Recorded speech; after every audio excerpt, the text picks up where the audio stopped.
210 horsepower. Perfect. Which, say if you're looking it up, is more than an M5.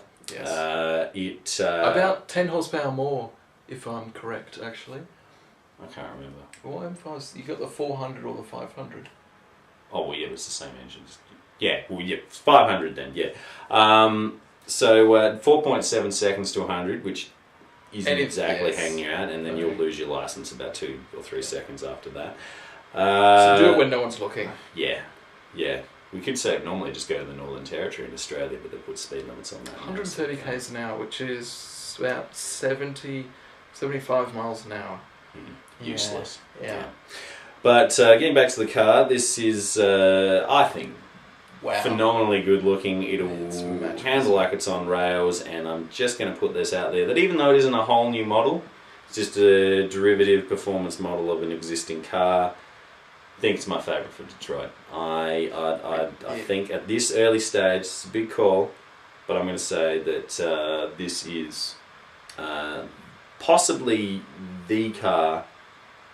This is getting big. The car for 2009. If it has the handling, production car, 2009.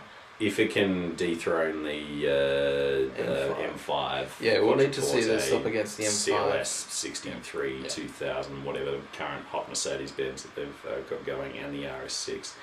I think that this will be an exceptionally good car based on Jaguar's track record of making performance vehicles. They don't tend to make bad ones. No.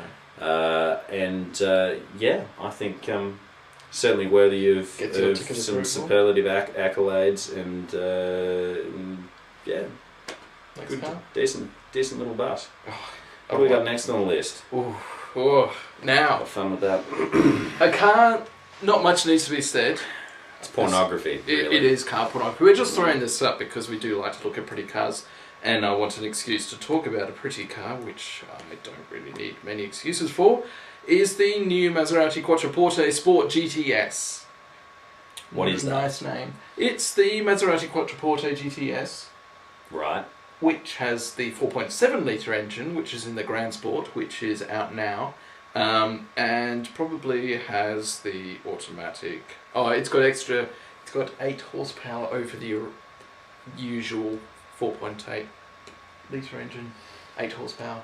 Excellent. On a car that already has how many? 433 brake horsepower. So those 8 horsepower will be noted. But apparently, this is what I do like about Maserati. They're saying, here's a nice sedan with a great engine, but we know you've got to drive it hard, so we'll make sure all the power comes up really late when you're revving it out. Peak power, 7,000 RPM. This engine revs out to 7,200 RPM. So you won't be seeing all of it until you're... How often... one small quibble with that, I guess, is how often would you be seeing 7,000 RPM? Now, I have a little anecdote about this. I was at the Ferrari factory midway through last year. Wow. Bastard. Wow. And I tell you what, I saw 2 Maserati Quattroportes that day. Well, I was with a group of people, and I'm ashamed to admit this, but we were waiting for a bus to take us to a train station. But there was a group of 30 of us. It's probably the easiest way to get around, then hire 30 Maserati Quattroportes. But when we were waiting for the bus, we saw some beautiful metal go past. We saw the Maserati Quattroporte. And whilst we were waiting for the bus, we were right next door to the factory gates, we saw about 3 or 4 Ferrari Californias in war paint, all stickered up, going backwards and forwards. But the Maserati Quattroportes, when we saw them coming, we were out there cheering them on, and they just flattened it for us. And we had to sit down quite promptly, because they are just a fantastic looking car, and that engine is just... Let's end it there, because I might cause an accident. You need some quiet time. I might need some later. Okay, moving along to something a little bit more prosaic, but still very important. We come to Subaru, one of my certainly favourite car companies. Really? They focus, big engineering ethos, not generally they're also you like Honda and you like Subaru. Very, very engineering led. Don't tend to compromise on things like that, and this actually explains a lot. This is why you like cars that don't look all that flash hot. Yeah, I like ugly cars. Yeah. Yeah, ugly cars have character. Well, some of them do. In the way that just something like a Toyota Corolla just does not have. Actually, the Corolla is like a cardigan. Corolla is a fridge with wheels. No, that's the Astra. Oh. But the Corolla's a cardigan. It's something... Wheels. Yeah, in white. We'll get to washing machine. Very functional. No. We have a washing machine on wheels coming up. Oh, yeah. Okay. Moving on. Now, Subaru, they have a history of engineering excellence. Cars that just don't die. Cars that you can... Unless there's a WRX and you put a bit more power going through the engine, the driveline dies in you. But we'll talk about that at some other point.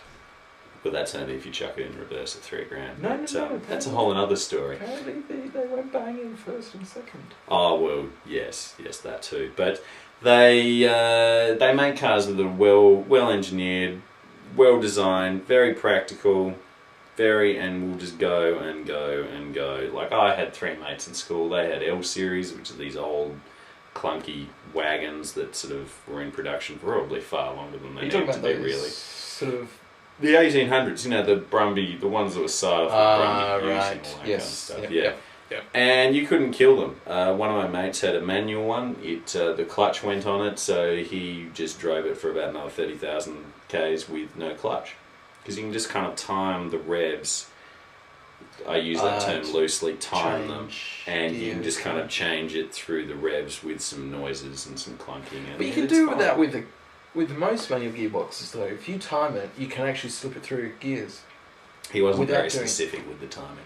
He just crashed it through, didn't he? Yeah. He treated it like a crash box with no dog legs. Yeah. Lovely. Yeah. But it worked for a considerable period of time. So what do you think? I think we have a beast, but at the same time, Subaru made... I think we both agree that Subaru make exceptionally well-engineered cars. Unfortunately, though, when it comes to designing them, they kind of just generally all take the day off and let the work experience kid do it, because it's... Yes. And they've made some claims. This isn't the design work experience kid. This is the one who makes coffees for people work experience kid.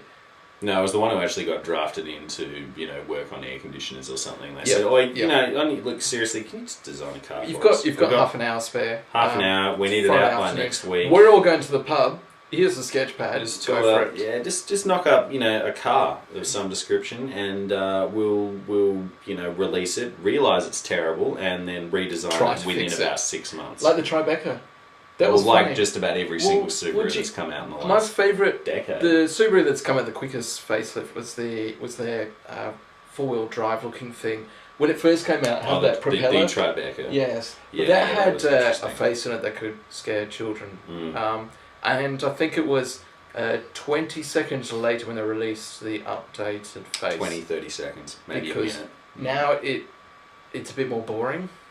But I'm ashamed to admit it's kind of worse off for it. Yeah, no, I think... Before you had a reason for buying it, but now you have a reason... It was ugly and had character. But now you have a reason to ignore it. Yeah. It's like the new Forester. The new... Actually, that's another Subaru, isn't it? That's another very forgettable car. Yeah. So, new Impreza. Boring. New Impreza. In fact, basically every single Subaru has been meddled with and pretty much destroyed in the last decade, with the exception of the Liberty. But masochists out there can rejoice, because there's a new Liberty. It's just a concept at this stage, so no doubt they'll have a redesign ready by tomorrow. But this is the new Liberty, and... You like it, don't you? Go on.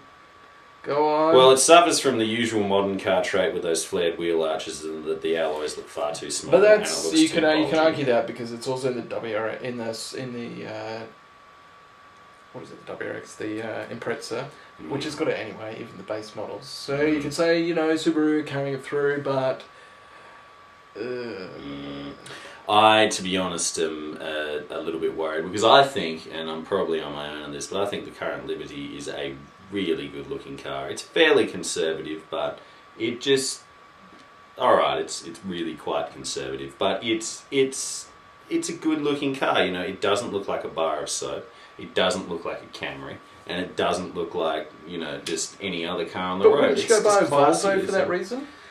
Well, no, barring because... C30 and... Volvos are all Fords underneath, basically. I just, no, I like the, you buy